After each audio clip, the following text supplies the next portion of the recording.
Awesome, everybody. Welcome to another episode of Enclosed Cosmology. Today we are going to be talking about Nimrod, a very big topic in the Bible, in my opinion. I'm super excited to get into this and kind of uh, move along. So I'll go ahead and say hello to my brother as always. Guys, always here. Anthony, what is up, brother?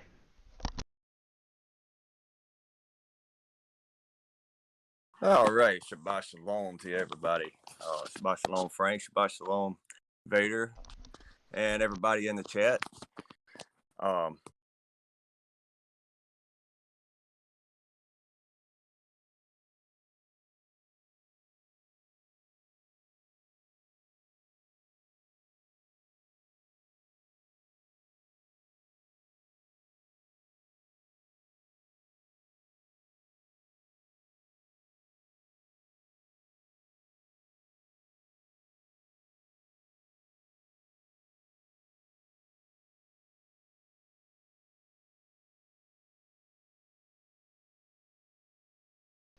People are saying that Blank. It that's went blank. buffering. Is that happening for Yeah, it went everyone? blank. It's blank for me. It's back now. All right, let's Let see me what's going on. hear it. All right.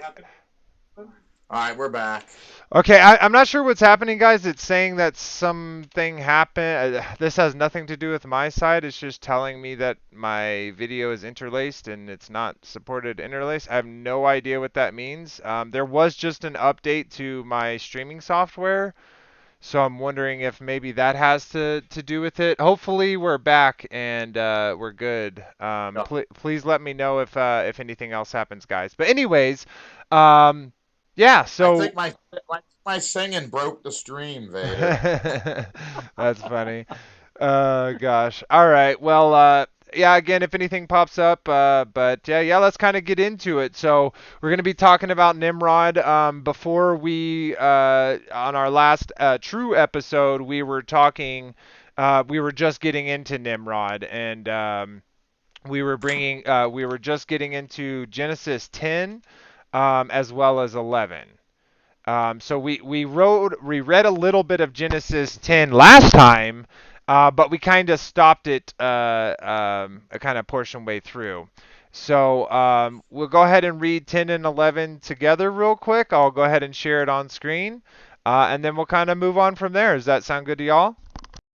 I do have a quick question. Are we going to read Genesis 10 and 11 together, like just like one quick through, or are we going to stop it at 11 and discuss maybe some Nimrod stuff, and then Uh, read? Are we going to break it up? Is what I'm Totally. asking. So, like for instance, last time we read Genesis, we read all the way till 9. Right. And just to kind of save us some time, because most of this in sorry, intend isn't necessarily dealing with what we are. So I'm just gonna start from 9, and then we'll go through this, and then we'll go through 11, and then we'll talk about 11 as we go through it. Um, so this is Genesis 9, 10:9. I'm gonna go ahead and share it on the screen. Are you starting in verse 9? Yeah, just because we've already read this before in episode 9. Um, we got down to Nimrod and we kind of stopped. So this is it basically is going over all the different sons. It gets to Nimrod. It says he was a mighty hunter before. It'll say, 8. And Cush begot Nimrod, who began to be a mighty one in the earth. He was a mighty hunter before the Lord, wherever it is said, even as Nimrod, the mighty hunter before the Lord. And the beginning of his kingdom was Babel, and Inrik, and Akkad, and Calneh, and the land of Shinar. Out of the land went forth Azor, and buildeth Nineveh, and the city of Rehoboth, and Calah, and resin between Nineveh and Calah, the same is a great city. And Mizraim begot Ludum and Neam and Liham. You know what? I'm not going to go through this, guys. They have a lot of. It's much easier to read this in your heads. So we know, and then those came, and then we have the Canaanites uh, from that same line, and we're going through. We have all the different lines, and I'm just gonna skip to the bottom. And I know I could read this. I know y'all can read this. I'm just saving some time, guys. So please forgive me. And so in 31, these are the sons of Shem, after the families, after their tongue, in their lands, after the nation. These are the families of the sons of Noah, after their generation, in their nations. And by these were the nations divided in the earth after the flood. So right here we have all of these nations that are rising up together, and this is after the flood. So let's go ahead and move on to 11. Was there anything that either of y'all want to pick out on 10? There's a lot I want to read. Okay. Uh, uh, yeah, you just kind of breezed right on through Oh the yeah. whole thing, and there's so much. Okay, yeah, hey, you go ahead and read it for us all. Um, I'm trying to find exactly where we started, but Oh, you could just start off at 10. That's fine. how about 9? Yeah, I started out at 8, but either or. Uh, and see, the Targum's not numbered, so I'm giving it my best shot here. And Telsar, which was built between Nineveh and Hadith. That is a great city. Is that sound about where you started up? No, you need to go up more like another couple. Start right here at this paragraph. How about this? Sure. From these were distributed the tribes of the islands of the Gentiles, everyone according to his language, to his kindred and their nations, and and the sons of Shem, Cush, and Mizraim, and Put and Canaan. And the name of their provinces, Arabia and Mizraim and Alakroc and Canaan. And the sons of Cush, Sheba and Havilah and Sabta and Rama and Sebka, and the name of their provinces, Shinrai and Hindikai and Samdai and Lubai and Zingai. And the sons of Martidios and Zemargad and Mezag and Cush, and this is where it starts off. And Cush begot Nimrod, and and big, and he began to be a mighty in sin, and to rebel before the Lord in the earth, and he was mighty, and he was a mighty rebel before the Lord. Therefore it is said, from the day that the world was created, there hath not been a Nimrod mighty in hunting, and a rebel before the Lord. And the beginning of his kingdom was Babel the Great, and Haddas and Nesbin and Kedishpan and the land of Pontos. From that land went forth Nimrod and reigned in Author, because he was not to be in the council of the divided generation. And he left those 4 cities, and the Lord thereupon gave him a place, and he builded 4 other cities, Nineveh and Pelatuth and Cathra and Perioth and Telzar, which was builded between Nineveh and Hadith. That is a great city. And Mizraim begat the Nevite and the Meriti and the Niviti and the Meriti and the Livki and the Paskini and the Pharisim and the Necessity and the Petality, from Winforth the Palestine and the Haphatiki.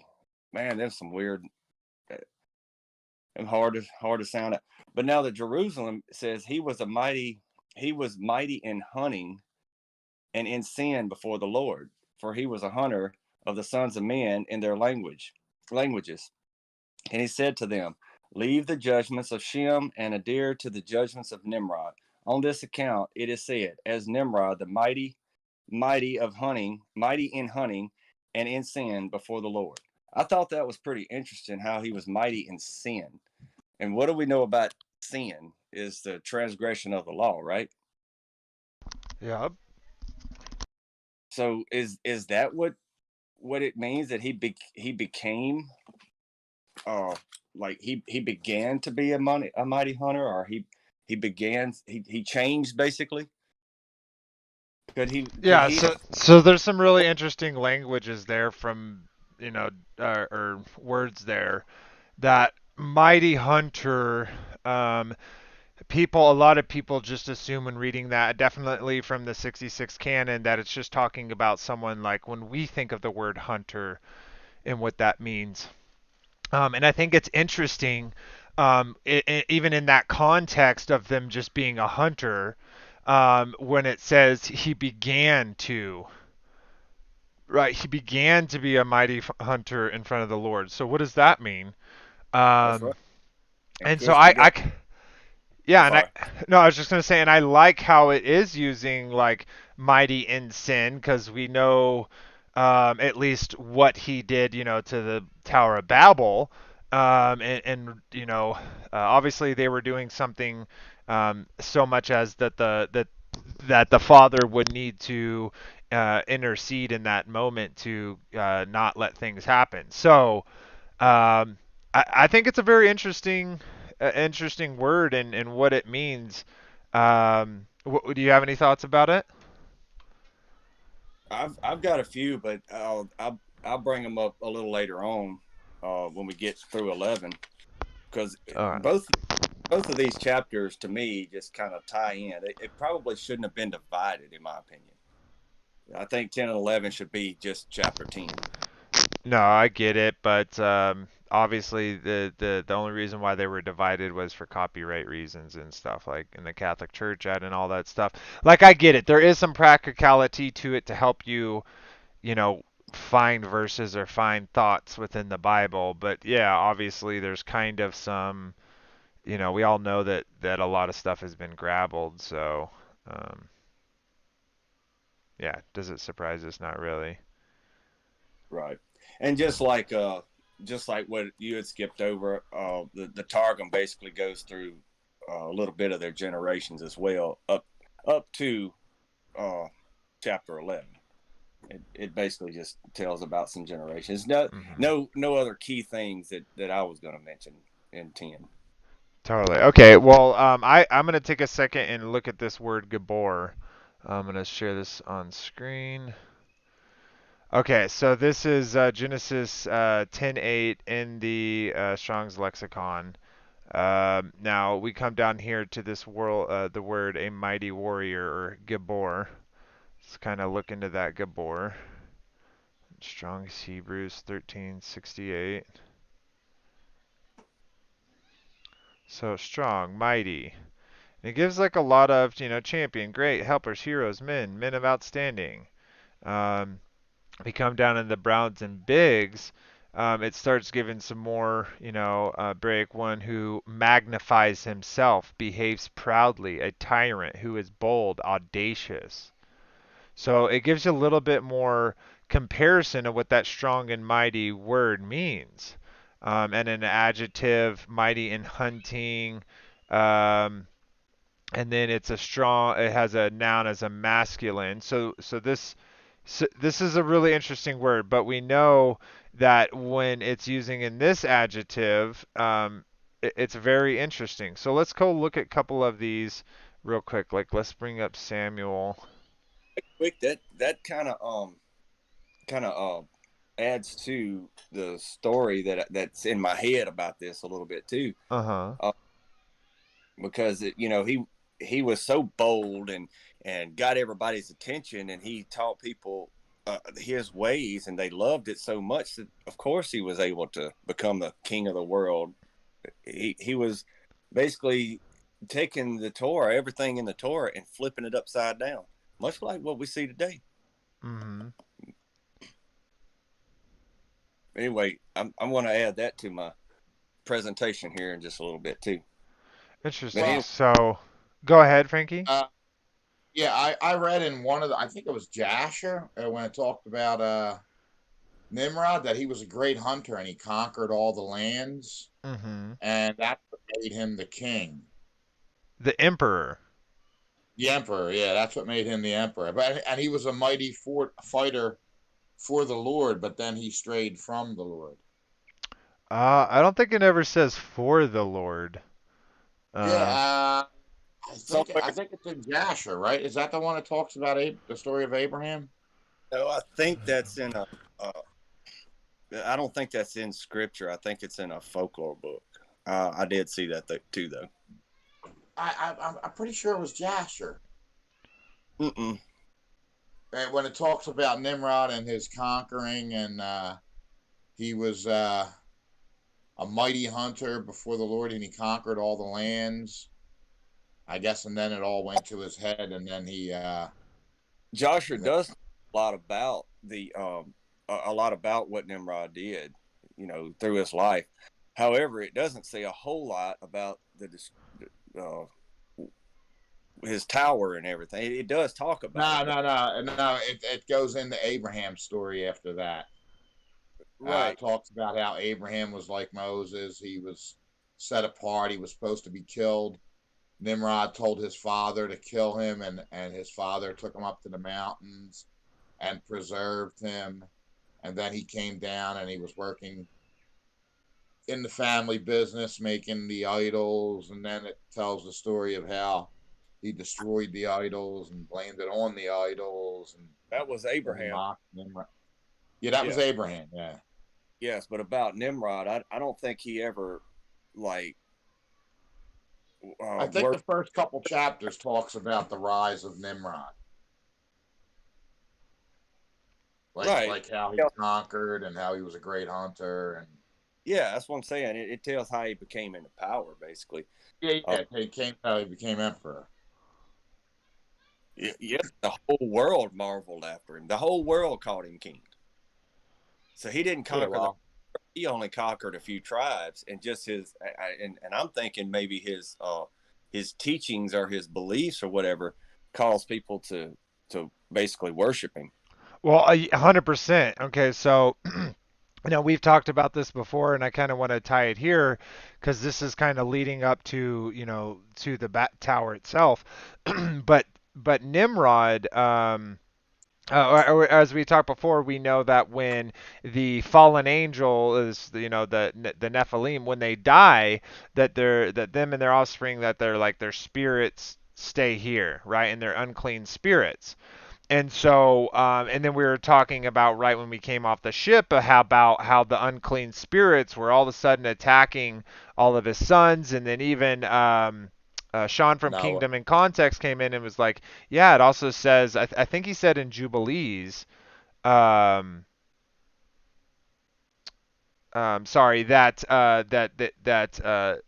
it was like kind of confirmed. I don't remember it off the top of my head, but point being is that I think that they started talking to these unclean spirits, and Nimrod, listening to them, was able to do these mighty things and was be able to, take advantage in war, through his conquest of the nations, with that information that I think he gleaned from the unclean spirits.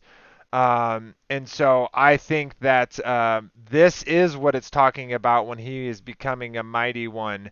Um, and well, which is just to finish off, which is really interesting, well, right? Because one who would do these things and talk to these things, and then have all these people look at them, they would start magnifying themselves above others, and they would behave proudly. And we know that he was a tyrant.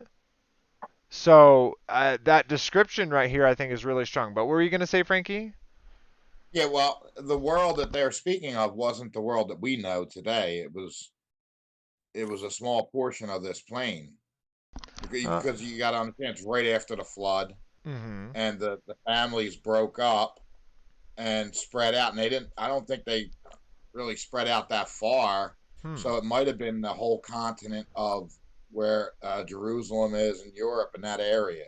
You know what I mean? I Well, don't know if the Americas were established at that time. well, not maybe not as a people or whatnot, but we also don't know like the geography, right? Tons of stuff could change just in the land masses, the continents, the shapes. That like Right, over time. Yeah, yeah, so definitely. that tons of that could have changed. But I think personally that they were probably up to some pretty high technology when it comes to the Nimrod age, not what they were previously in pre-flood. But I wonder if they didn't already have or brought back types of flight. You know what I mean? Because um, a lot of people imagine just like, for instance, the Tower of Babel is just like a whole bunch of people building it with brick by brick, but we don't necessarily know that. Like we know they were made from earth and brick, but we don't know how they were put together type of deal. So they could have had technology of flight, and so the world to them would have been much smaller than we imagine, thinking, oh, they just would have to travel by horse, boat, or walking.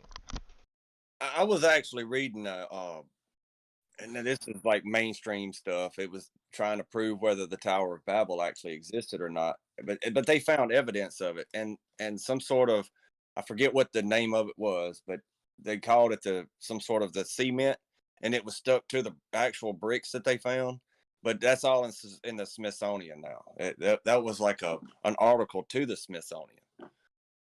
Um, Yeah, fear is saying that Jasher states that when Nimrod put on the garments, he became strong. So he must have found uh, some type of garments or some type of armor that was left those were the uh, garments that were post flood. uh, those were the garments that Adam left for his son and passed down. It Moses, I mean Noah brought it on the ark and was supposed to give it to Shem, but it was stolen. That's the Ah, all right. story.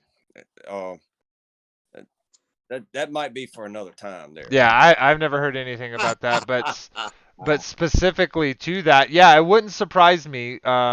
Like as I was kind of saying, like we know nowadays that there are people nowadays that talk to unclean spirits and they actually get stuff from it, right? It's not just pretend, it's real life. People are actually talking to unclean spirits and getting information.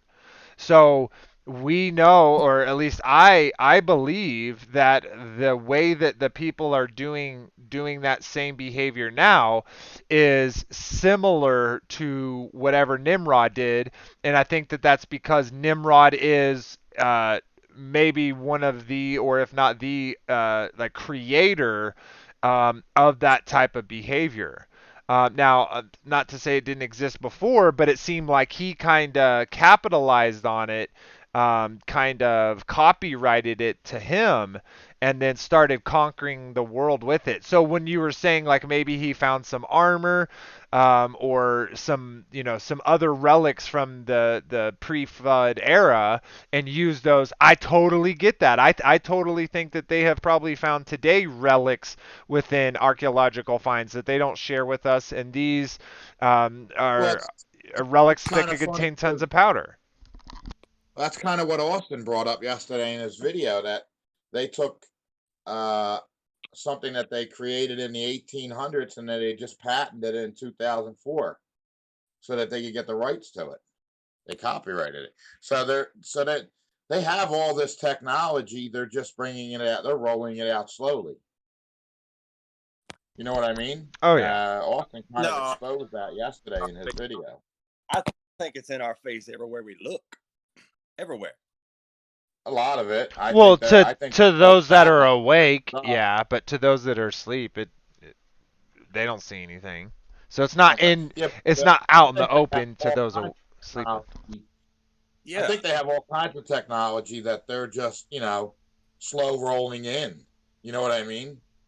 I don't think they're slow rolling anything. I think it's point blank in our face, boom, everywhere you Yeah, look. oh yeah, what I'm saying, Anthony, is I don't mean all of it is blank. They're slow rolling it in. They're coming up with one thing after another. Like we just found out last week with the what was it, the hovercraft technology. They've had that in the back burner for years, and now they're slow rolling that in. You know what I mean? It's like when they upgrade our phones, that they have the best available, but they just give it to us in little increments so that they can sell more and sell more. And When is the like last you updated your phone and it became better it always becomes slower. and worse? Look, Yeah. look at the well. Actually, before I mention about the buildings and stuff like that, I think maybe we should get through Genesis 11, just the reading of it at least. What do Oh you yeah. think? Well, we'll get there. We still got some time. But yeah, all I wanted to sum up with what I was saying is he definitely was talking to unclean spirits. He was definitely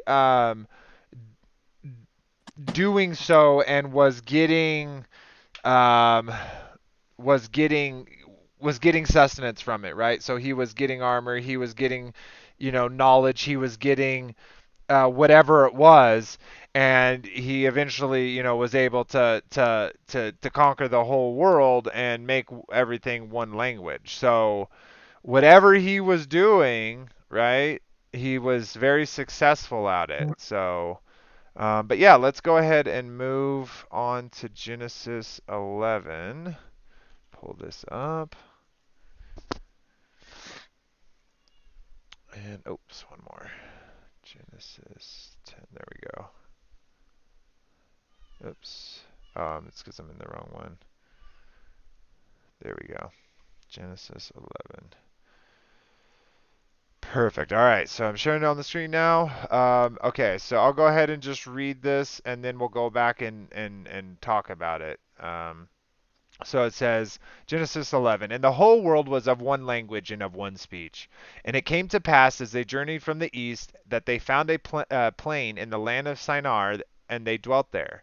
And they said to one another, Go to, let us make brick and burn them thoroughly. And they had brick for stone, and slime had they for mortar. And they said, Go to, let us build a city and a tower whose top may reach unto heaven, and let us make us a name, lest we be scattered abroad from the face of the earth. And the Lord came down to the city and the tower where the children of men builded. And the Lord said, Behold, the people is one, and they have all one language. And this they began to do, and nothing will be restrained from them which they have imagined to do. Go to, let us go down, and there confound their language, that they may not understand one another's speech. So the Lord scattered them abroad from thence upon the face of all the earth, and they left off to build the city. Therefore it is the name of it is called Babel, because the Lord did there confound the language of all the earth, and from thence did the Lord scatter them abroad upon the face of all the earth. These are the generations of Shem. Shem was 100 years old and begat Aphorax 2 years after the flood. And Shem lived after he begot Aphorax 500 years and begat sons and daughters. And Aphrad lived 5 and 30 years and begat Shalon. And Apex lived, and after he begat Shalon 403 years, and begat sons and daughters. And Shalon lived 30 years, and begat Eber. And Eber lived after he begot Eber, and Shelah lived after he begot Eber for 103 years, 403 years, and begot sons and daughters. And Eber lived 430 years, and begot Peleg. And Eber lived after he begat Peleg for 430 years and begot sons and daughters. And Peleg lived 30 years and begat Reu. And Peleg lived after he begot Re 209 years and begot sons and daughters. And Re lived 230 years and begot Serug. And Reu lived after he begot Serug 207 years and begot sons and daughters. And Serug lived 30 years and begot Naor. And Serug lived after he begat Nor 200 years and begot sons and daughters. And Nor lived 9 and 20 years and begot Tahar. And Nor lived after he begot Tahar 190 years and begot sons and daughters. And Tahar lived 70 years and begot Abram, Nohar, and Ranan. And these are the generations of Tanah. Tanah begot Abram, Nohar, Aran, and Aran begot Lot. And Uran died before his father Tion in the land of his nativity in Ur of the Shandes.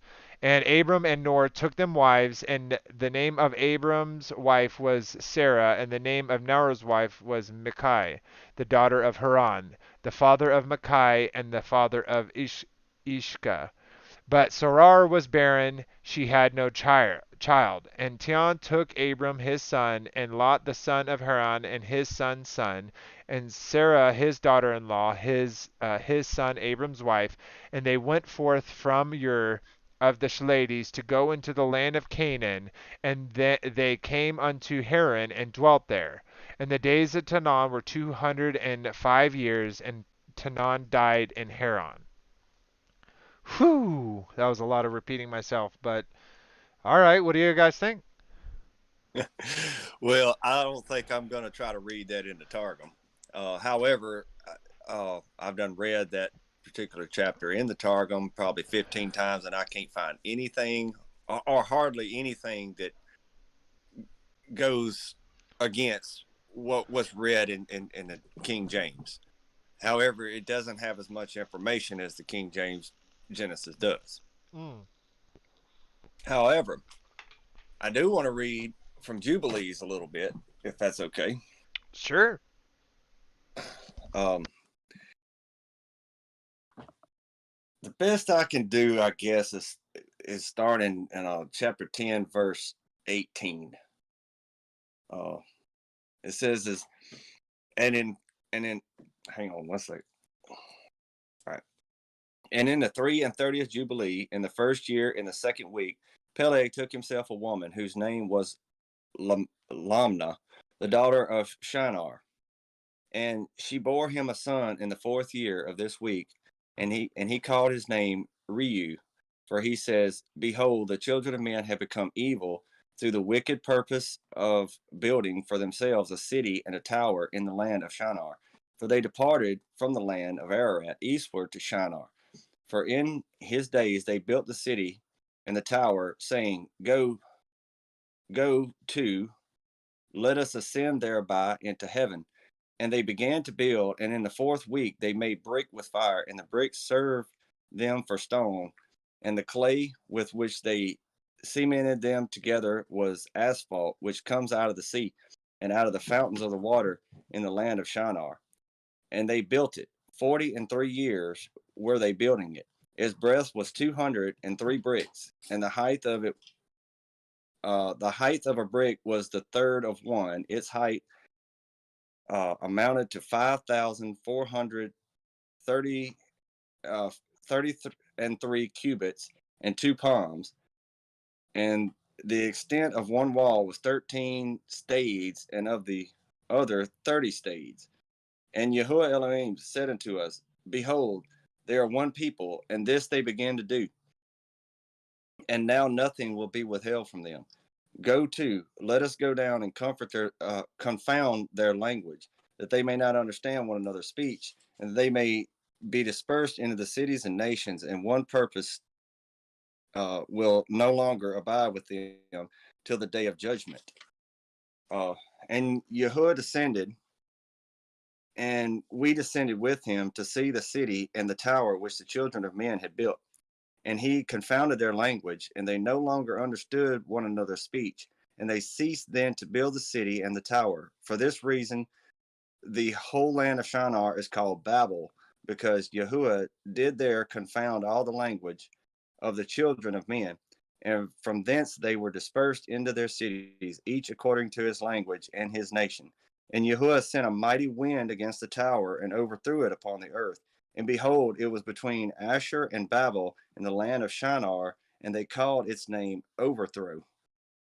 In the 4th week, in the first year, in the beginning thereof, in the 34th Jubilee, were there dispersed from the land of Shinar, and Shem and his sons went into the land which he was to occupy, which he acquired as his portion in the land of the south. And Kenan saw the land of Lebanon to the river of Mitzrayim, that it was very good, and he went into the land of his inheritance to the west, that is, lost my place, sorry. Actually, I'm gonna stop there. Okay, okay. So, what kind of spoke out about that for you? uh, they it tells how basically the size of the tower. Now, as far as the measurements go, I'm not good enough to tell anybody in like today's measurements or anything, but it sounds like it was pretty big because it reached all the way to heaven, right? Um, I anyway, actually, just to quickly stop you real quick. I was thinking about that. I was looking at the measurements of the New Jerusalem, and then I was wondering, like, I wonder if that was kind of Nimrod's thing with it, is like he wanted to create this, you know, kind like his own temple, but the great temple, like type of idea in his head. And I just wonder, like, do you think the tower was like, you know, as tall as, 1,500 miles tall? Because we don't know, like, for instance, like in the image that we have in the table, like we really don't know how high the dome is. So that makes me think, like, did he have to, like, was the point of the tower to get all the way to the top where he could be like, you know, them working right under the firmament? Or was it more to get high enough to maybe to get into some of those, like the Jacob's ladders type of things? So I really wonder if it I definitely think it was about height, but do you think it was so much as height that he was actually, like, kind of like the Disney logo indicates, that he was able to, or they would have been able to break through? What are your thoughts about that, guys?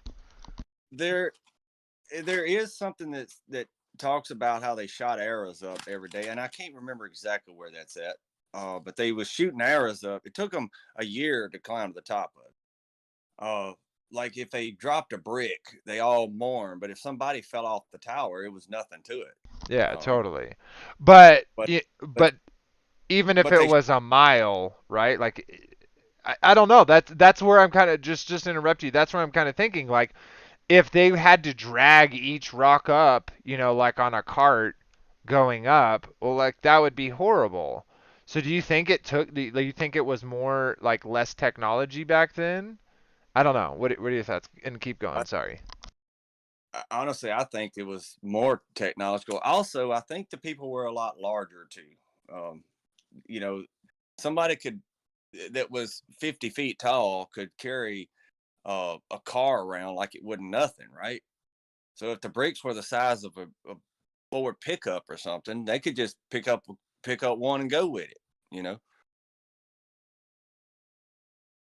just my opinion. But anyway, what stood out to me in Jubilees was that the it was actually the destruction of the tower. It says that the wind blew and toppled it over, basically, right? Uh, the King James doesn't mention any destruction of the tower. It just says it confounds their languages and they disperse, basically, right? Yeah, yeah, but it's obviously not here, so we know that something happened to it. That's my point. That's my point. Um, Now, if you'd like, I could kind of get into the details of uh, what I had to present. Um, we've all heard of this so-called mud flood, right? Where all these elaborate buildings are buried under some sort of a worldly disaster, mud flood type thing, right? Totally. Am I roboting or anything?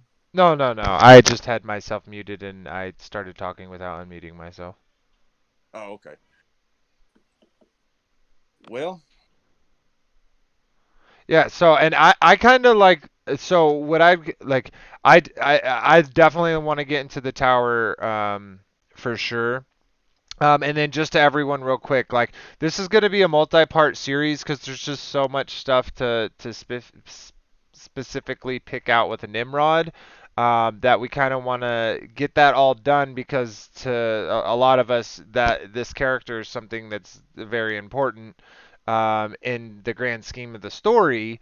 And so I kind of want to spend time on him to develop. Now, so let's even take a step back from the tower. The tower hasn't built yet. We know that he comes from the line and he starts progressing. He becomes a mighty one, and he gets all the way to the point where we know that the Tower of Babel, right?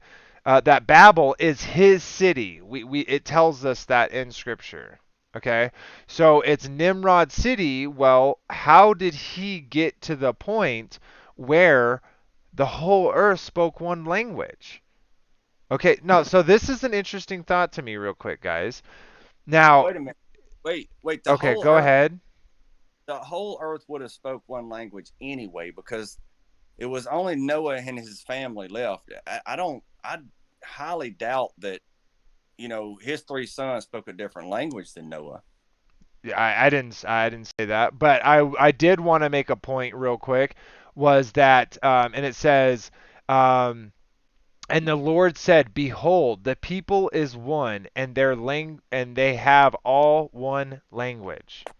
So this is kind of interesting to me because I've always thought like interesting, like they all spoke Hebrew or the first language, um, and that's just because like what everyone spoke. But it's kind of interesting here because in 11:6 it says, "And the Lord said, Behold, the people is one, and they have all one language." He is saying he's making a statement that if they already speak all one language, isn't that kind of redundant?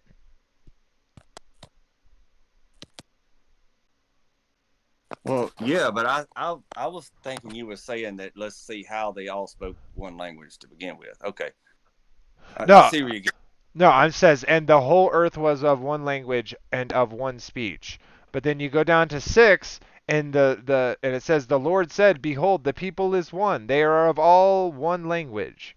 Why would he make a statement of something that's already true? It's not like he came and said, and Lord said, Behold, the grass is green and the skies are blue. Because he wasn't going to destroy the people that were building the tower with a worldwide uh, destruction like the flood of Noah was, because they weren't doing as bad of things as what the people before the flood had done. I'm not even talking about actions. I'm just specifically talking here about the one language. Why would he come down and say, "Behold, the people is one, and they have all one language"? Like this is just like a random thing in my head. Like I can't.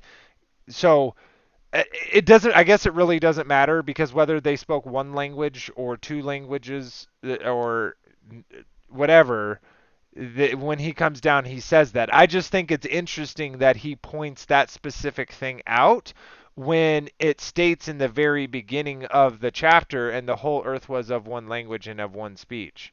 So I don't know, just an interesting thought, but we can totally move away from there. Does anyone else have like thoughts about that of why, like, Well, Yeah, well, I wasn't quite finished with my okay, statement. yeah, of course, go ahead. Um, he made known that it was all of one language, and he changed the language, right? Could you think of a better way to basically destroy evil than to just make people not understand each other? I don't See, think you're getting me, brother, but go ahead. well, maybe I'm not. Yeah, no, I'm not saying that the language wasn't good to split. If you open up your Bible to Genesis 11, it says the first chapter, Genesis 11:1, it says the whole earth was of one language and of one speech.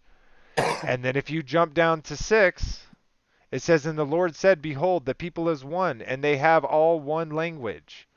My question to y'all is why would the Father state that the language was one if it was already all one language? And yeah, like I say, I think to make the following statement, I think he wanted to alliterate that everybody spoke as one language, and then to go to the next. That's how I look at it. I think that Vader is trying to say that he's Captain Obvious. He's pointing out the obvious. We all knew there was one language anyway. You know what I mean? Exactly. Like he already like Yeah. it already. Why would he point out the obvious? But I think behind the obvious, they all had one language, but they were all of one thought. They all had one goal in mind, and I think that's what he means by they were all one Well, language. no, because it They literally all had it one thought it's process. They all had one desire. it already They were states that all though. unified in one goal. You know what So I mean? so that's like stating it twice because he says, "And the Lord said, Behold, the people are one." That is, they have one thought, they have one goal, they're all Right. together, and they have one language. That right there makes me think that, like, as you were kind of talking about, like the spirit, they all have the same goal. Is over this time of what Nimrod did, is he actually got the people to be one and to speak that one language. Ah. Oh, so you're saying maybe he declared one language Yeah. and said, instead of any other language, we're going to only speak this language. Yep. Yep. And then the Father came down and babbled them and Did exactly what commanded they them were to speak trying. different languages. Exactly, because if you go back up to 4, it says, "And they said, Go to, let us build a city and a tower whose top may reach unto heaven, and let us make us a name, lest we be scattered abroad the face of the whole earth." So they knew that that they were going to be spread apart. So they made one language, and I think this is the language of symbols. I think this is where we get our symbology, i.e., Freemasonry, etc., from. Is this language that they're talking about? Is a um, I don't think this is them all speaking Hebrew and they all speak Hebrew until the Tower of Babel, and then all these other random ones come. Not to say that Hebrew or Adam didn't speak it and they didn't speak it, but I think there was, because of the spreading out of people, there were definitely different languages that popped out, right? Like that makes sense to me. From Yeah, Noah? but he Like a commanded law. it to be a Hmm. law of one language, only one language, Which and then is you would be persecuted if you spoke a different language or had a different thought. exactly what the no, sorry, Right. Dead Sea Scrolls, the Georgia Guidestone says. Let's make us a new living language. Yeah, yeah, yeah, yeah. It's speaking in all those different languages, but it's saying let us all come together and make a new One living person. language.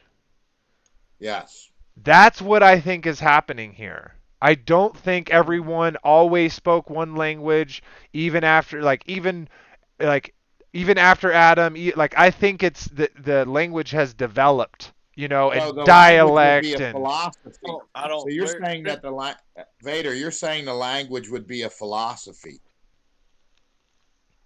well, I think it is pretty much. because it's the languages of Because that symbols. Georgia Guidestone, one language would be one philosophy for life, and that's what they're trying to create. Totally. Which is this And almost everyone the same, speaks in that. which is almost the same thing as that saying the people is one. What were you gonna say, Anthony? Yeah, what were you gonna say, Anthony? I was basically asking about how did people speak in pictographs? If that was the language of the day, how did they speak it? I can understand how they wrote it or something like that, but how did they speak it? Well, can't you say that exact same thing about Chinese? There Since you had don't to be speak Chinese? there had to been a spoken language, and I think all the way from Noah's day after the flood that I'm sure Noah, his wife, and his three sons and their wives all spoke the same language. So where did they start to learn other languages? Now we did hear about the cave of Learn languages?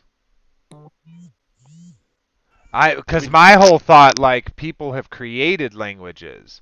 Like the English language is a creation of people that But take it, certain vowels and letters and consonants, put them together, and all agree that it means this certain thing. So in the same way, you could look at the Chinese pictographs and be like, okay, like I can see the symbols, they can write these, but how could you possibly ever say these? Well, they did. That's how language works.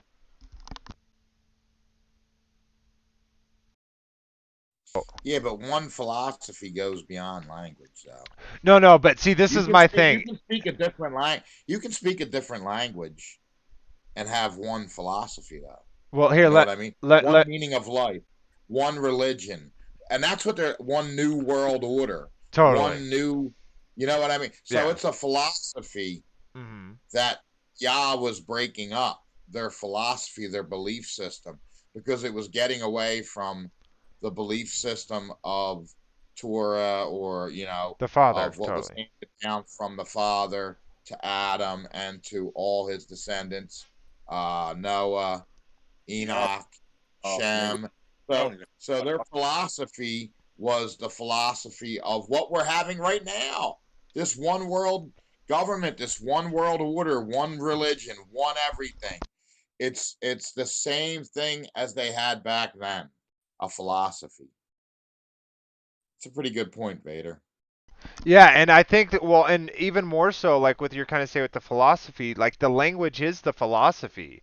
Because if you've done any Yes. type of research into, like, for instance, Freemasonry, each symbol has Mm-hmm. so many different meanings, and if you put certain Yeah. symbols together, that means something different if you put other symbols together. So it Well, totally that's is how a they talk through language. emails.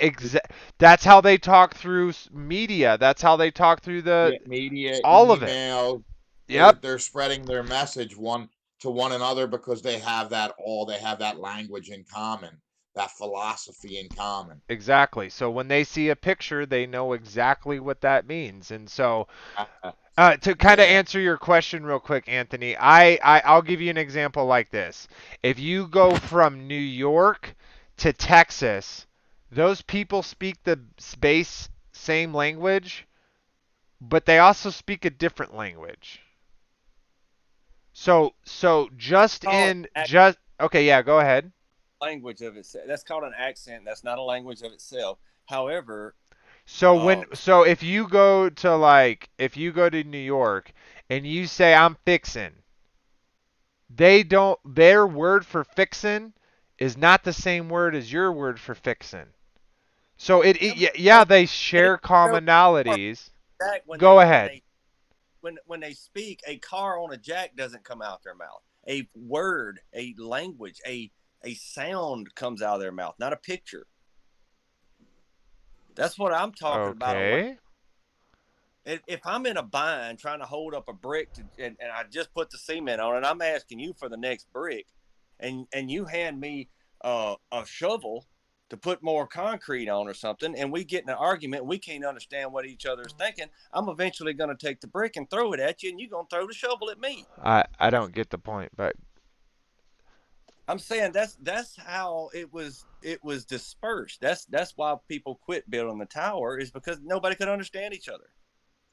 no, I think you're I think we'll just move on because I literally think you're like arguing on a subject that no one is bringing up. So I think there's just some miscommunication, but no worries, we But can move on. you're saying language was a pictograph. I'm saying that you say Nimrod brought to the people together with one language, and that was his language basically. Like he had changed the language from what everybody spoke in a pictograph form, and that's basically what we have today. And everywhere we look, basically, like in Washington D.C. or something like that, it's Masonic stuff everywhere, and that derived from Nimrod's language, so to speak, right? Yeah, I'm saying that, but you're getting caught up, I feel like, in the speech part. Like, how can a symbol be? It's an agenda. It's one agenda. Their agenda is to rule the world, and that's what his agenda was in Babel, was to rule the world, I don't one know if it's agenda, agenda. one philosophy, I one think language, everyone common in one goal to exalt themselves above Yah. But that's the point. They were already at that point. He was already king of the world, ruler of the entire world, right? So they got off the boat and he was instantly the ruler of the world? He wanted to rule heaven as well. He wanted to take over heaven and kill God and put his false idols in his place so the people would worship those idols and Okay. him God. Yeah, for Just sure. like the devil, what the devil wants. Oh, for sure. Yeah, I think he like that's his supreme commander is literally the devil. I think he is, as I said in the description of the title, he's the evil one's most special of the specialist boys, because he hears his God and he knows his ways, and so um, kind of going back to that where he's proud and boastful and a tyrant. Well, that also sounds like his father, right? Well, there's nothing new under the sun. So these special boys are just repeating what was done centuries ago. You know what I mean? Oh yeah, and they're always trying to like be the special boy to cause events in, Yeah. the Bible to come true for sure. Um, yeah, we can move over from the language thing. I just think it was really interesting that it pointed it out. It seems kind of odd that it would point it out and then just everyone assume it. So that was just some thoughts there. But we read the rest of 11. Um, and so obviously the next one would be about Abraham. So we're gonna kind of skip Abraham for a little bit, even though he was, at least from my research, a contemporary with Nimrod. He moved out of Nimrod's in his forefathers' area of Ur back to the area which would be in the promise. Um, which is the promise, the same area that the New Jerusalem will take up, and he headed out to Canaan, and so I We're go get a ahead. lot more. I was going to just add, reiterate that we're going to definitely get into more about Abraham in the coming chapters for Oh, for sure. sure, yeah, Abraham's super important. I just want to kind of build up the bad guy of it so that we can end with the good end of it. And so, but so yeah, I kind of like to next week. Kind of what my plan is to talk about is I want to bring up. So we to this week we looked into the secular. Sorry, into the sorry. We looked into scripture about Nimrod, and there's more out there in extra, the apocryphal books. But next week, I want to look into the secular information about Nimrod and see what we can't pull up because there's actually quite a bit out there, and it's been and some of this information's been shown before, but I think we'll definitely add some new gravy to the mix. So I'm excited about that. So I don't want to get too much into his connections with others. But I'd still like to, since we kind of have gone through it, did you said you have a presentation that you kind of wanted to have? Yeah, and I ain't waiting until next week. Oh, totally. Like weeks, man. Oh no, yeah, I get it, bro. But we do only have so much time. Do you think it's gonna take you? How long do you think it'll take you? Shouldn't take me too long to just to run through it, but I'm sure there's Okay. going to be questions about it. But I definitely want to get through it like in this show, so if there are questions about it, we can address them, as they come in or something like that. If that's cool. Um, but yeah, if y'all want me to jump into it, I'll kind of show y'all what I've come across, and Go ahead. I'm down. um, I'm just kind of putting most of this in my own words. I just got some notes here. I'm gonna try to follow. But we've all heard of this mud flood thing, right? How all the buildings were buried under sediment and stuff like that. Something apparently happened to cause that. Correct? Totally. All right. Now, Vader Bear, I know you and I are going to differ a little bit on opinions here, but personally, I think that the buildings that are in question are like the White House, these different Capitol buildings throughout America and the world. Um, when were they built? How were they built? We can't rebuild them today. I know a lot of people's done looked through the mud flood stuff and the Tartaria and stuff like that, right? I have an opinion, and also it was confirmed by a sort of a vision / voice as to what caused that. I know a lot of people say that something happened in 70 AD and Nero is Nimrod and all this stuff, but I don't really want to get into that particular portion of it. We know that the world wasn't destroyed in 70 AD and the kingdom's not here. We're not gods. Anyway, I did read the Jubilee section earlier about the wind blowing the tower over, right? Now I'd like to read a little bit in the book of Joshua, and this is chapter 9, verse 38. Last chapter last verse in chapter 9 in the book of Joshua. It says, "And as to the tower which the sons of men built, the earth opened his mouth and swallowed up 1/3 part thereof.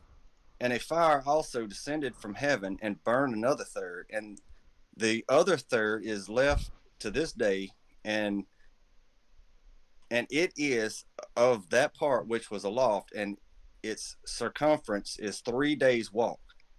And many of the sons of men died in that tower, a people without number." That tells me that the earth opened up and swallowed up 1/3 of it. The first thing in my mind goes to, it must have been an earthquake, or whatever swallowed up that tower must have caused the earth to quake.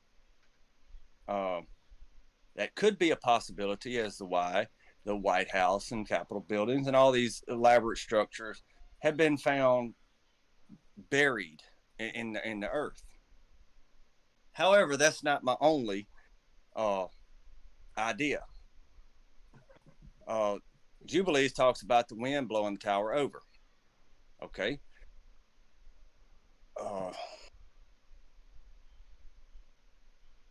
I'm going to have to get back to Jubilees. I kind of lost my thought for just a second, but it says, "For this reason, the whole land of Shinar is called Babel," because where was I at here? And yes, it was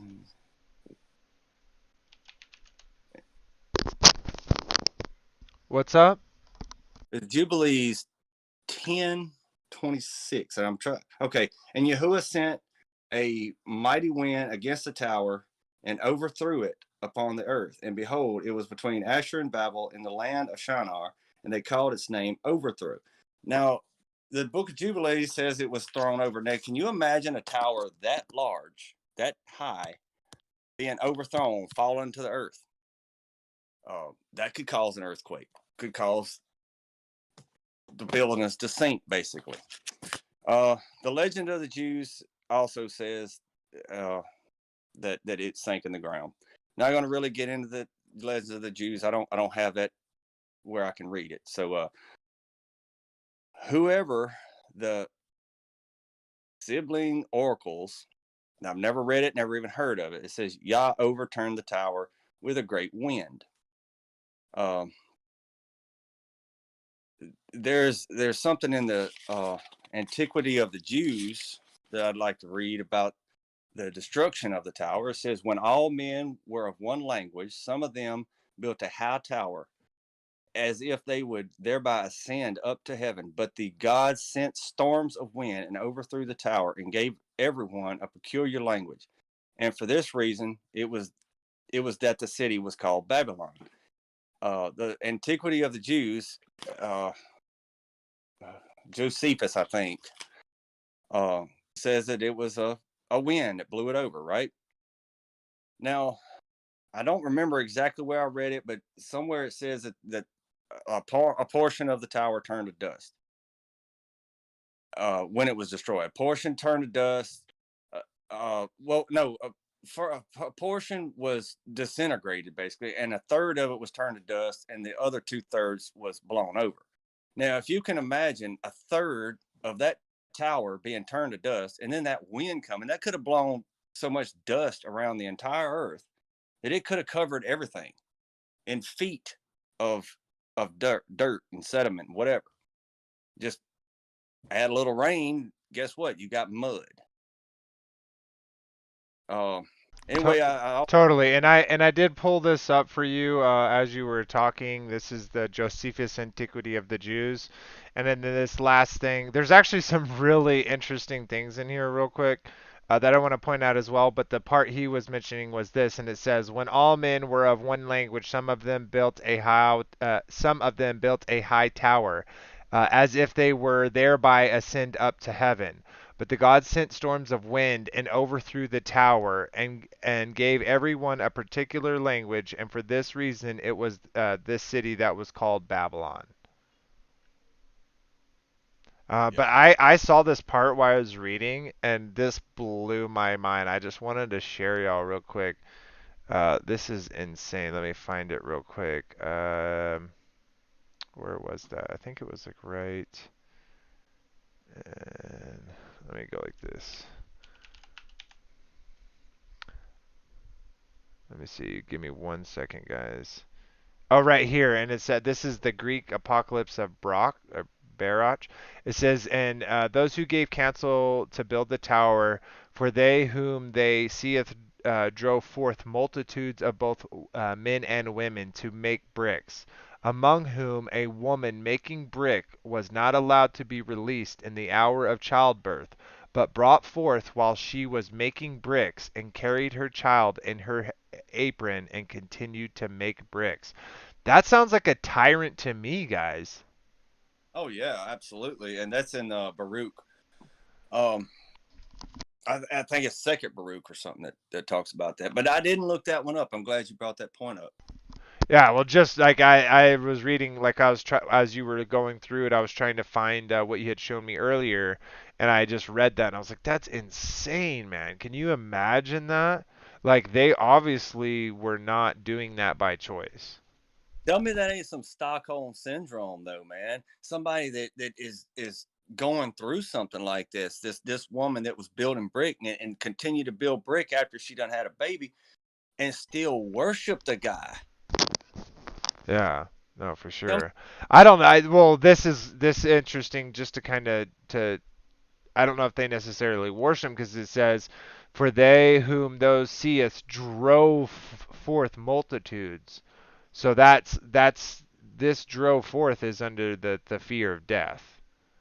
right? They were in slavery Uh, and they learned loved it, or they just that's what they wanted. It's well, I can't. I don't know if that's a true statement. I don't know if you can judge what each person wanted, but there were obviously those that were all about this guy and doing his thing and building his tower.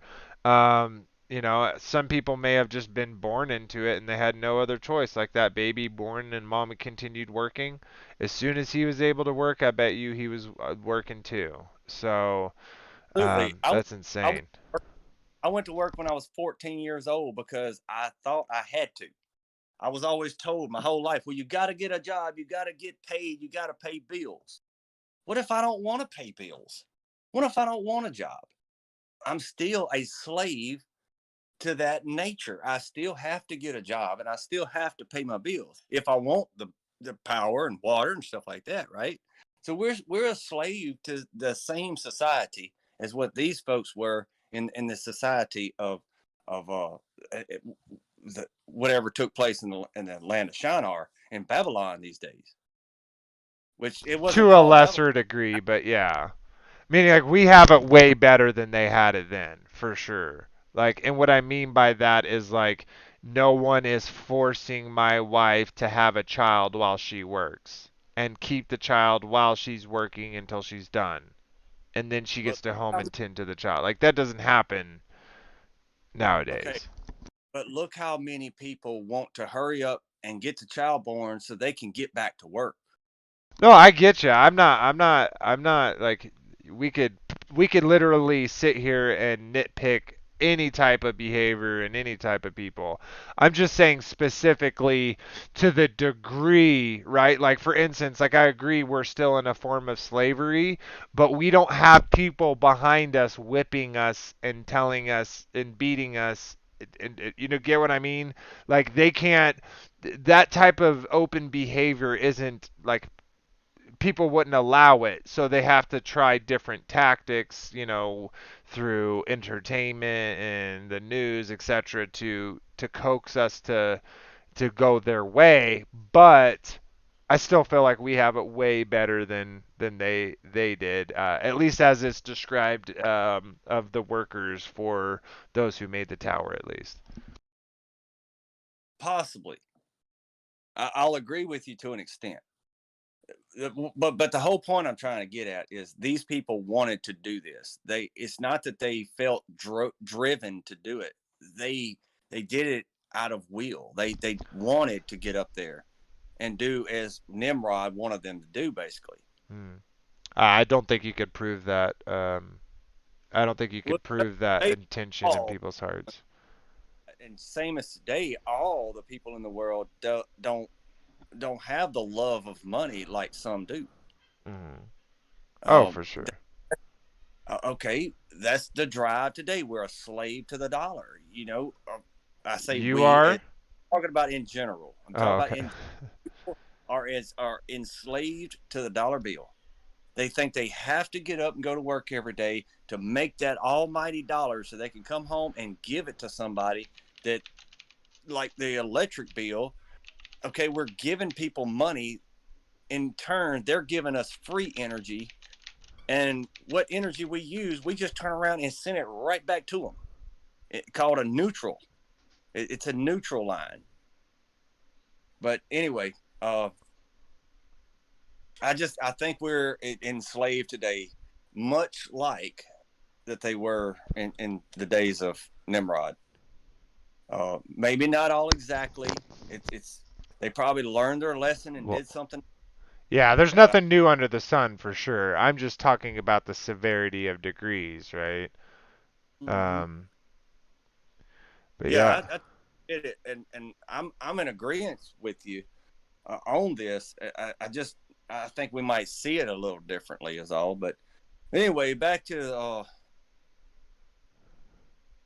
if and let Frank, if you have any questions so far, or anybody else, but just wanted to kind of point out that uh, the destruction of the Tower of Babel was not only in these extra biblical texts. It's always like it's also like first account knowledge and visual knowledge of people seeing it. And like I said, just before the show, I read that article where there's a tablet. It was broken in half, but when they put it together, they had a visual as to what the Tower of Babel looked like. Now, I haven't looked into that much, because like I said, that was right before the show when I ran across that. Yeah, I hear Um, I have this picture up here.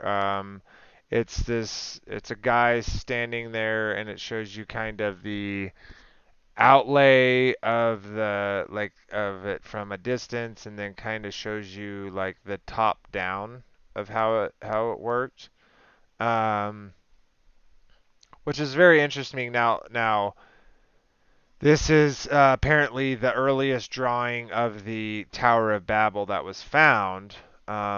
And it's interesting kind of the shape that they gave it and the proportions that they gave it, right? Because let's kind of just think about this real quick. It said that the bottom, to walk around the bottom, it would take 3 days, right? yeah, we actually read that just a little bit ago, and I Totally. think Hmm. So if it took you 3 days to walk around, like let's literally do. no, by walk by. I think it's talking about just one side or something of it, like not walk all the way around it. I think. I thought it said. I'll read it again. Yeah, and its circumference is 3 days walk. Okay, all right. It literally says, and the other third is left to this day, and it is of what the part which was aloft, the circumference is 3 days walk. Yeah, you're right. You're right. I So missed. so like how long like or how fast does a person walk? How fast? I'm literally gonna Google this. I'll get rid of my screen for you real quick, guys. I'm literally how fast does a human walk in miles per hour? 3 to 4 miles per hour. Gonna say 3, but that was gonna be a guess. Okay, so let's just say 3 miles per hour. And if we just make it as simple as possible, we can say that they walk for all 3 days, like for all 24 hours, right? So it'd be 24 times 3 in a day average. So you're 60 miles. Okay, so if around 60 to 70 miles, let's just say, at the base. So if it's 60, 70 miles at the base, Even if it's 30 miles at the base. no, so I'm pulling it back up because I want to kind of show with. Let me pull that picture back up. Give me 1 second, everyone. Oops, let's go back. Just imagine the Eiffel Tower, or well, what's the largest building in the world? It's like the one in Dubai, but I brought this picture back up real quick before you get into that. So this base part would take three three days to walk around. And you're traveling 20 miles per day, so it's around 60 miles around. Well, when the towers came down, you remember all the dust and soot that created, That's and what. they were nowhere near the size of this. You know what I mean? Oh yeah, no, totally. And see, that's what we're kind of saying with the Tower of Babel, that when it came down, and as it was saying, like in the book, I think it was Jasher, that a third of it was swallowed up, a third of it. Oh, okay, so I say this wrong. Oh wow, guys, when I reread this, listen to this. It says, "And as to the tower which the sons of men built, the earth opened up and swallowed a third part of it." Okay, so what is the third part that it swallowed? Okay, Well, just hear out me. Like, just answer a simple question. What part of the tower did the earth swallow? I would say the lower half, Right? or the lower Exactly. And then the middle half was destroyed by fire, third. right? And Third. then Yeah. the third part, which was what, and it says that, and this is the part which was aloft, this was the part that was in the air.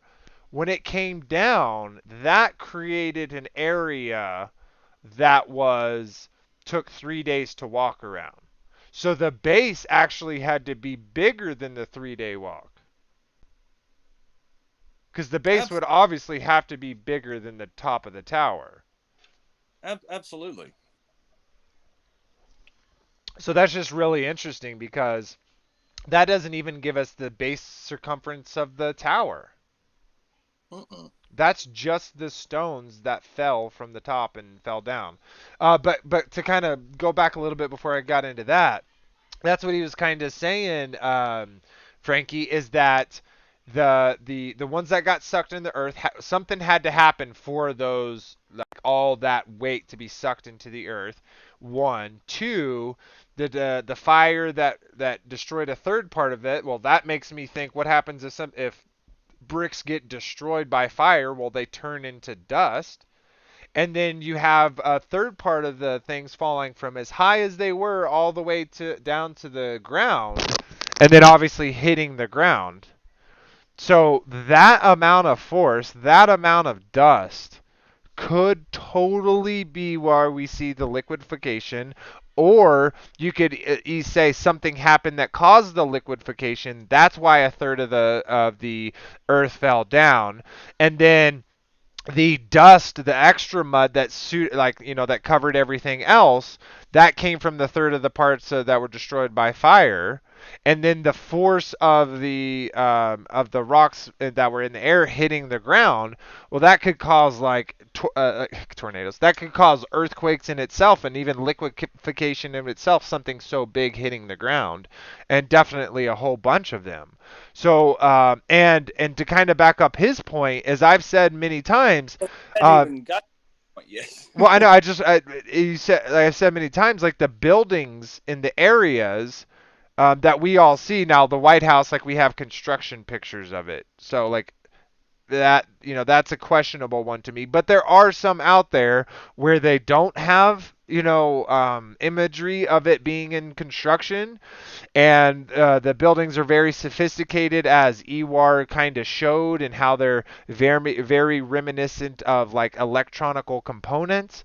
And I wouldn't even deny that, but what I would say is those type of places I don't see the use for as good wholesome things, meaning those buildings, like a cathedral, was constructed to physically trick people through vibrations and sounds, and frequencies, to having spiritual experiences, that were physical experiences. And I believe this was part of the information that Nimrod received from the unclean spirits in how to do this type of stuff to people. But I'll let you can kind of continue on there from there, Anthony. Well, we kind of did jump a little ahead, but that's okay. As far as I kind of got to go back a little bit about the size. I was asking about the tower in Dubai. What's its base circumference? A city block? 4 city blocks? It's definitely not 30 miles or 60 miles. That would be roughly the entire city. Yeah, and But I, we already figured out that 60 miles was just the loft part. That wasn't even actually the base. But go ahead. right. Also, oh shoot, um, the other cities. It said that that the Tower of Babel was just the tower of one city, and it was between two cities. Um, that was only the tower. So, in other words, Nimrod had other cities. It only names a few. Oh, for But sure, he however, was the emperor of the world.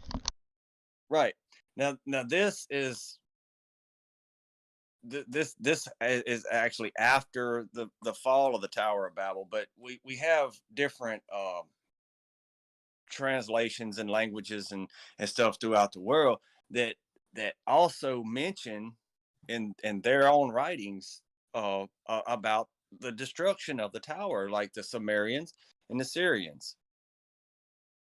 They had a parallel story. The Samaria called him in Merkar and the Lord of Arata. That that was supposedly written in the 21st century BC, and Arata is an unnamed king or land that appears in the story. An unnamed king. Now, we call him Nimrod, but when the language was changed, he had 72 names. Everybody knew who he was, but they all called him his name in their language. You see what I mean? Um, I think any, everyone believes that. okay. Well, the Assyrian, and let's see, 911 to 605 BC has some story written in the 8th century. I don't, I just made this a note. Okay. I'm just kind of going off my note, but the Syrians had a similar story. But what kind of got my attention to it, Native Americans, like actual, like Mexico, Cherokee, and this one says the Tohono O'odham people say that Montezuma escaped great flood, then became wicked and attempted to build a great house reaching to heaven, but the Great Spirit destroyed it with thunderbolts. That one kind of hit home with me, and this is on Wikipedia, so anybody can look this up. It's under the Native American part, but that one kind of went aligned with the tower being destroyed by wind and fire and and sinking in the ground, all this stuff, right? It just really went in line. There's also a book by James George Frazier, Folklore in the Old Testament, written in 1918. States that the Karen people of Myanmar show clear Abrahamic influence and that they migrated to the land of Karenni, which is Burma, 30 generations after Adam, when the languages were confused. Uh, this is sort of mainstream and trying to disprove what Scripture says about it. However, they had basically the same story. Um, let's see, I read that. But anyway, I wanted to get to the cities. Nimrod was the king of the world. And I know a lot of people say, well, the whole world was the land of Shinar at that time. And I disagree with that simply because of the Native American, what they say about it. Okay. It was also found in Mexico and in the Cherokee language, which I'm not going to look it up. You can look it up for yourself on Wikipedia. But if I did that right now and read it, it would mess up my internet connection. But these cities, when this tower was blown over or sunk in the ground or turned to fire, burned with fire, turned to dust, blown by a wind, all that with a tower that size, just a tower, it makes sense to me now that it could have caused a worldwide catastrophe, like a ripple effect. What if all the towers sunk a third into the ground? All the buildings, all the cities, everything that Nimrod had sunk a third in the ground and were destroyed.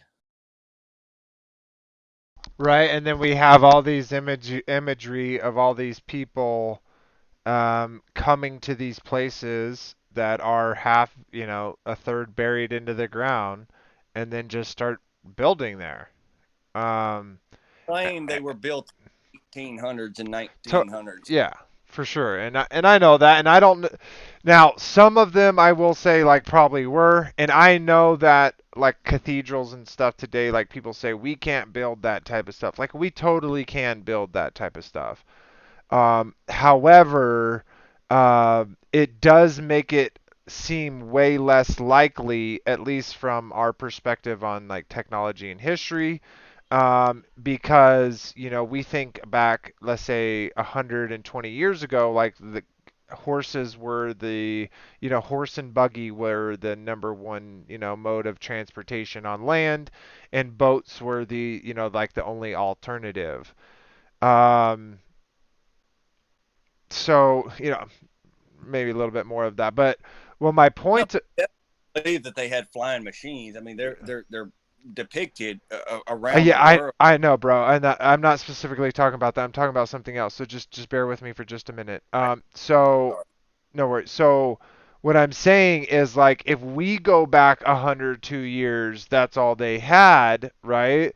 Um, And so I think we naturally assume, well, like if 200 years ago they had horse and buggy, well then, 1,000 years ago, or like at least 3,000 years ago, they had to have way less than horse and buggy. And so I say that obviously knowing that that's wrong and not agreeing with that the way that is, but I just think it's interesting because um, the people that we see in these pictures that Ewar showed that are digging down into buildings, to me the conflict I have in my head with that, necessarily all of it, like let's say specifically San Francisco, is I think that these images that we saw, there's not a lot of context to them. So what I mean is, like, there's pictures and there's no one in the pictures. Well, does that mean that that's because there's no one out? Or was it because they all were minors and they're all like, there could be multiple reasons why you could take a picture and no one there. You can even go into like a downtown on a of a like a busy thing on a Tuesday and find streets where no one's at. So all I'm trying to say is it is kind of interesting because at least like the San Francisco stuff, that is not old enough unless people just got there, like you're saying that city was there during the time of Nimrod, which I could totally see. And that it was buried during the Tower of Babel, which I could totally see, and people eventually got there, gold rush or whatever it was, and then they started undigging the buildings. Like I could see that, but it seems like a time stretch that is way crazier as opposed to the information and stuff that we have, let's say in Europe. Like that makes more sense to me. So there is a little kind of confusion there, but I'll let you continue. Sorry. Well, I was pretty much in. I just got one more statement to make. But I want to kind of talk about that for just a minute. I'm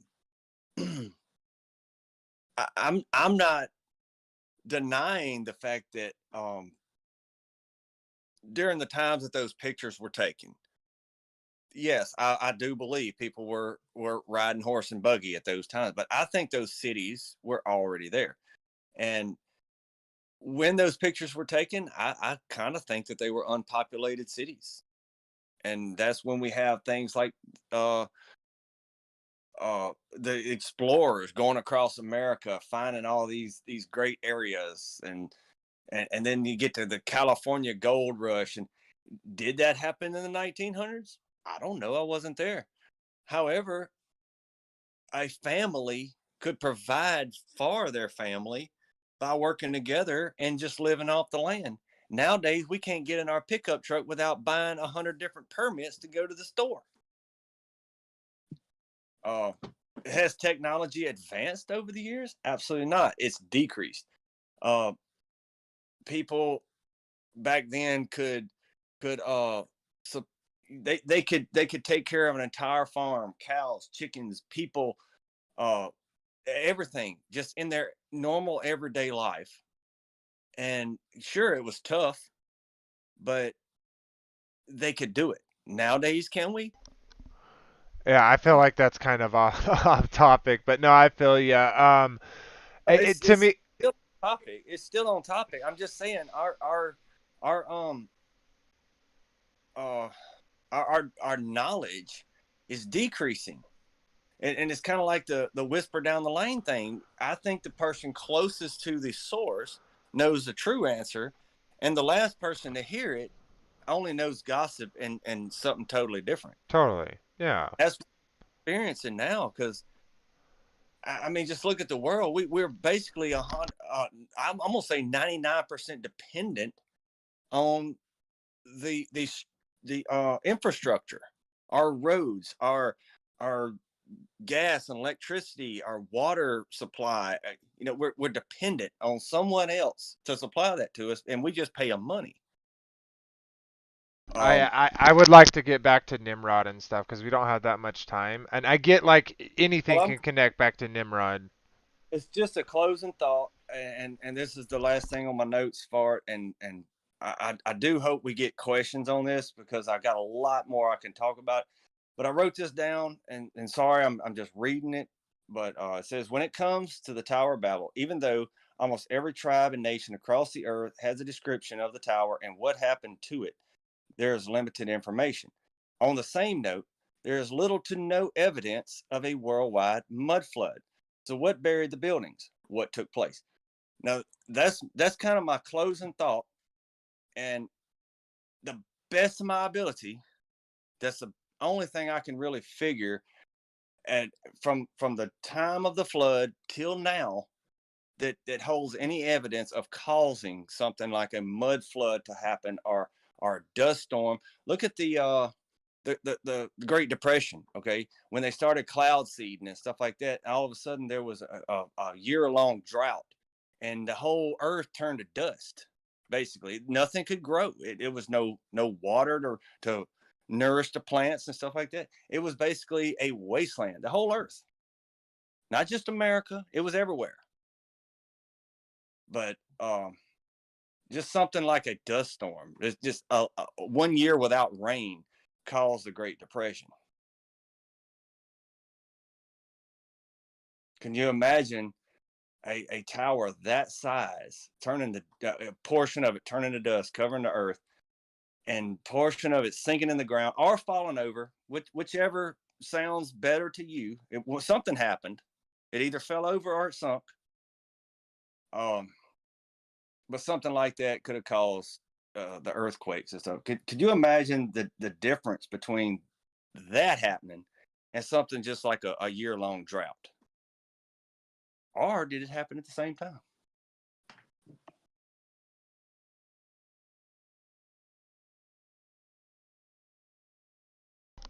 Yeah, totally.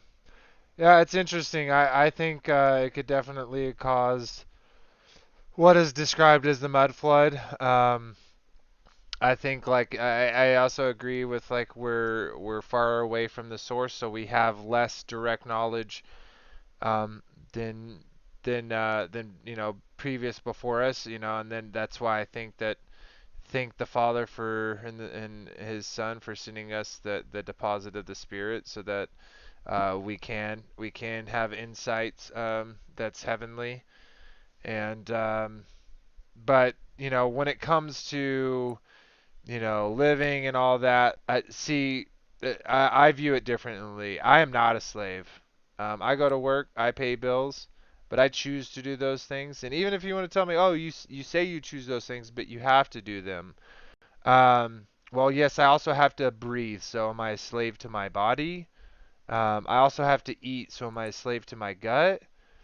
So to a certain degree, you're as free or slave as you choose to be. And Well, once you're Brad free, Creator, you're free Brad, indeed. Yeah, go uh, ahead. You go ahead. I was just wanted to point out our breath and our hunger. That those are things that Yah gives us, not any kind of government. So, are we a slave to the government, or are we a slave to Yah? I would rather be a slave to Yah. Totally. Awesome. Sorry. All right. No worries. All right. Well, if anyone else has anything that they want to bring up, go ahead now. I think we're gonna shut down just a little bit early tonight, and for this one, we'll come back to next episode with another episode about Nimrod. We're gonna get into like the more of the secular stuff, and kind of occult mystery religion stuff, and where he's kind of pinpointed out throughout all of those. So I'm excited about that, and I should have the fun Nimrod tower animation done. So I'm looking forward to that. But yeah, so I'm going to bring up some stuff. If y'all want to go ahead and kind of start closing out. Right now. I'm just gonna find the comments from last episodes, read those out, and then we'll say our goodbyes. So if y'all would. Well, I'd like to say shalom, y'all. Sorry I'm late. Hello, Daryl. All right, Hello, goodbye, Daryl. all right, Vader, Anthony, y'all. Good to see y'all. Oh yeah, This, I saw you came here in a little bit. We've been talking, but we always love when you join us. right And on. life happens, so no worries. Yeah, I wanted to mention something about the tower and the size and all that too. A little bit of the advocate, but then a little bit different.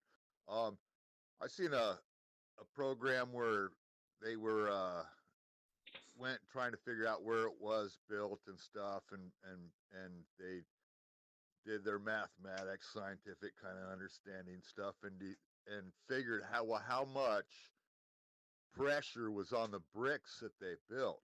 How high could they build? Like before the very bricks themselves would crush. You know, um, and so they were kind of trying to defute everything, but then again, in scripture it says like they thoroughly burn the bricks. Maybe they were making ceramic really hard, and who knows? I know this much is like we've got Roman concrete these days that the Romans built that's better than the concrete that we have today. Yeah, That and was we just have a no we have no idea what the recipe for their bricks were. So to assume they're like just our normal materials and then base it upon that exactly. would be asinine. We Yeah, actually exactly. we actually do have what they built the tower out of. It says it was bricks cooked in fire, and I can't remember exactly where it says that, but No, it I did. says it in scripture, but do you know what the bricks were made out of? Yeah, what kind of mud? Because I mean, could that be clay? Because clay, you could turn into ceramic, which would be a lot tougher than mud of what we're thinking of just dirt. Wet dirt. According So to that statement I read earlier today, I just happened to run across it on Google. I haven't looked into it, but yeah, they did say it was a different type of brick, and it's only found in the area of what they describe as Shinar between the two cities. Um, but they actually found that particular stone or brick with the cement that's described in the Bible that was to connect all the bricks. But like I said, okay, more into that. Um, but it did say that it was only found there. But now that report was given to the who did I what's that museum, the one Smithsonian. Smithsonian. I'm sorry. Sorry. Yeah, Smithsonian. So of course they're probably going to go hide all the evidence. Right. And they probably already have. I don't know when the article was written. I did see a date and I wrote it down, but I don't remember where I wrote it down at. Uh, Yeah, I don't know why they don't call that thing the Masonium. yeah, no doubt, bro. Exactly. But Daryl, I didn't see you jump in, but Shabbat Shalom to you, brother. Man, it's always a pleasure to speak. Right on, Shabbat Shalom, brother. Yeah, I missed y'all's episode. I'll have to go back and check it out. Yeah, and get ready for next week as well, because we're gonna kind of be continuing on this. But I'm ready. I Yeah. pulled up the information, or pulled up what I wanted to show everyone. So these are the comments from the last show. So I want to go ahead and read those off. Thanks for everyone that does leave a comment. It does really help us out. First one is from my wife. It was cool to hear Latter-day Saints turning point with the curtain tear and just to hear how biblical cosmology helps scriptures make sense. Thanks for sharing, brother. And Latter-day, the legend himself, said this show rocks. Deciphering Truth said, as in sank to the bottom of the ocean. Yeah, it sure did. And then Latter-day Saint said, all rights reserved, void were prohibited. That was pretty funny. And then last but not least, on Take on the World, this was a pretty cool one. This was from White Wabbit Warrior.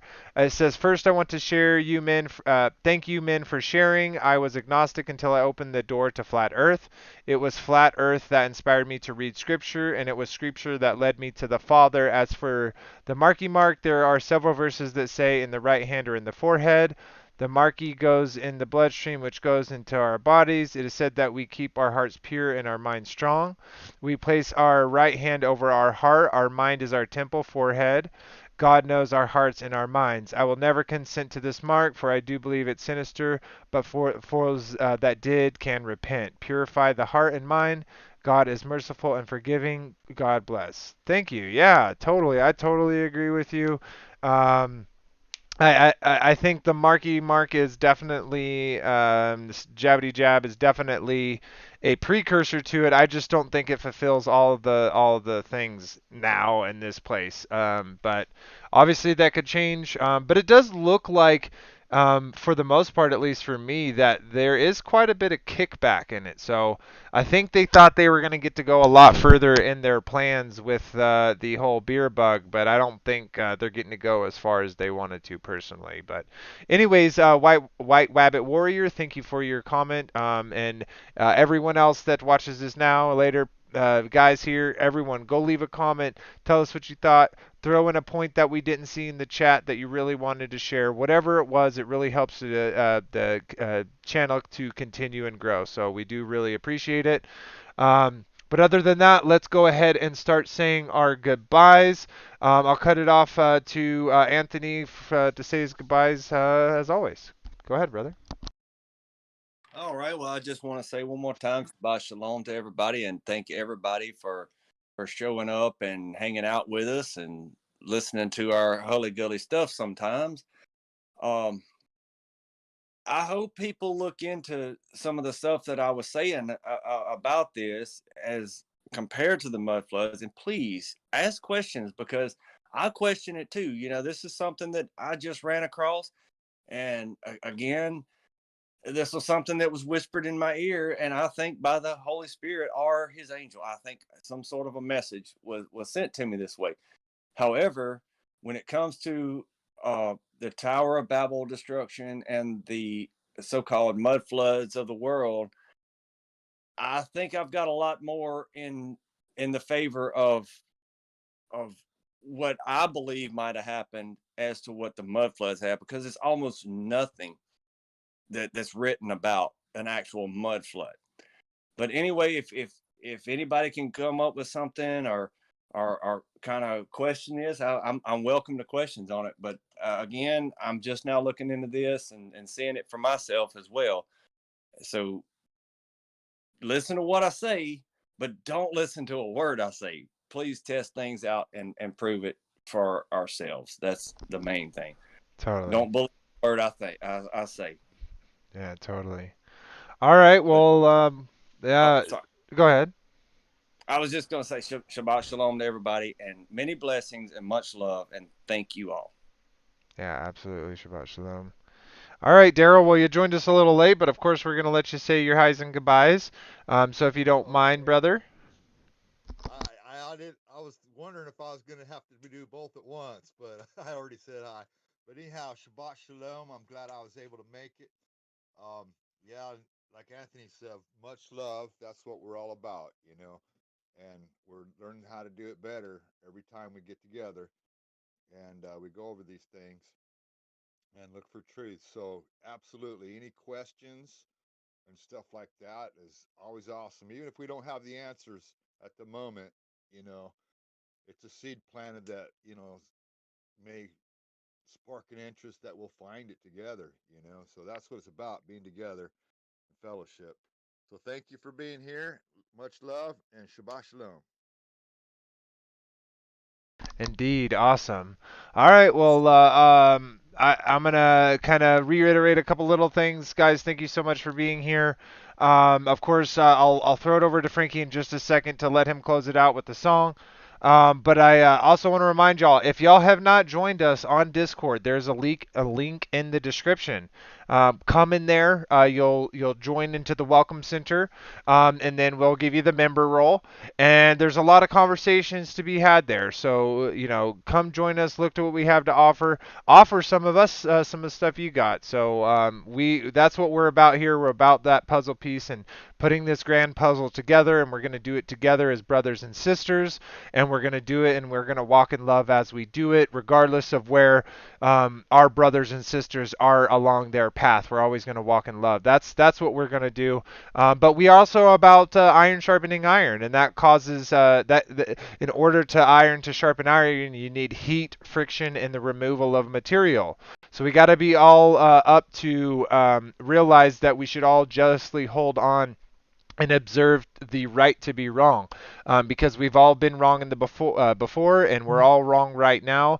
But as long as we're diligently seeking the truth and having our heart after the Father's, and in that relationship, then that's where we want to be. And if you're not there, then we definitely want to work and get there. So again, thank you all for being here. Check out the Discord link. Come join us in the conversations. We have them all throughout the week, not only voice but also chat. So yeah, it's a great place. So come join us. Other than that, I love you all, brothers and sisters, dearly. I'll throw it off to my brother Frankie.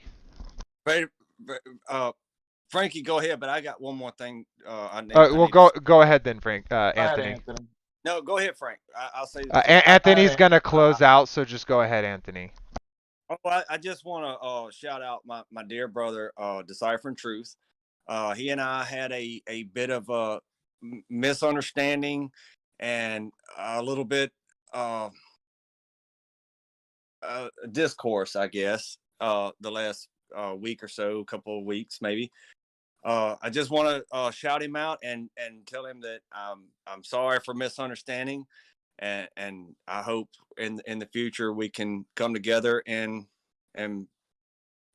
discuss things like men to men, like we did the other night. But we have had a discussion. Everything is kind of put behind us. There was a misunderstanding, and like brothers should do, we hugged each other's neck and made up. I'm very sorry that I had forgotten to say that in my closing thing, y'all. Nope, That's no a worries. perfect segue into what I was going to say. So I got a little song I'm working on. The chorus is, when you live in love, you're a child of God. That's how they know that we are children of God, when we walk in love. And the song that's coming up is Love is Your Witness. So when you love one another, when we love one another, we forgive one another, we continue to fellowship with one another, even though we have differences. Our love for one another and for the people that are around us, that are saved and unsaved, is our witness. So I just want to say Shabbat Shalom, everyone. I pray you have a blessed week. And I hope you were blessed by this stream and all the conversation that we had. And we're going to play it out. Love is your witness. Remember, the love you give is the love you witness of Yah. Shabbat Shalom, everyone.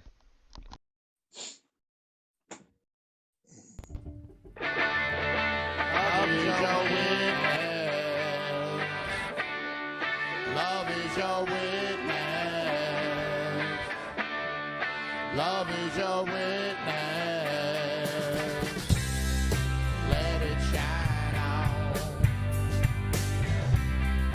Let it shine out.